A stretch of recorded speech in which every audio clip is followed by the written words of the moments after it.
যোৱাকালি আমাৰ সন্মানীয় মুখ্যমন্ত্ৰীৰ ৰেলীত দেখিলো তেওঁৰ ভাগিনীয়েকক 2 লাখ টকাৰ ঘড়ী এটা দিলে আৰু সেইটোকে আমাৰ অসমৰ কিছুমান গদি মিডিয়াই সেইটোকে নিউজত ফালি আছে একেবাৰে গোটেই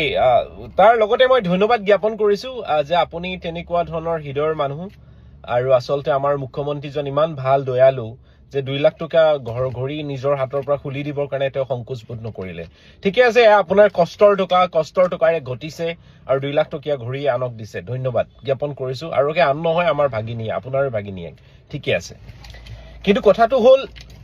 জুবিনদাৰ নিচিনা মানুহে কিন্তু তেনেকুৱা ধৰণৰ হেল্প কিমান মানুহক কৰি থৈছে কিমান মানুহক তেনেকে দান দিছে হয়তো আমি লিখি শেষ কৰিব নোৱাৰিম পিস্তাই লিখিব লাগিব আঙুলি মূৰত গণাটো দূৰৰ কথা গতিকে সেইজন মানুহক সেইজন অসমীয়া মানুহক সেইজন অসমীয়াৰ ভগৱানক সিংগাপুৰত নি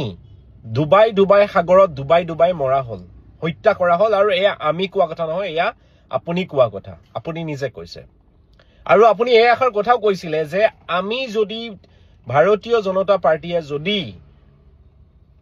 ন্যায় দিব নোৱাৰে তেনেহলে আমাক ইলেকশ্যনত 2026ৰ নিৰ্বাচনত ভোট দিব নালাগে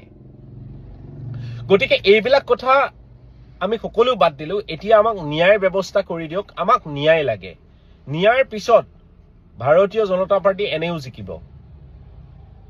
আপোনালোকে এফালে কয় ন্যায় ব্যৱস্থা দিম এফালে কয় আমি এফালে দেখিছো আমাৰ সুপ্ৰিম কোৰ্টে যে আমাৰ এই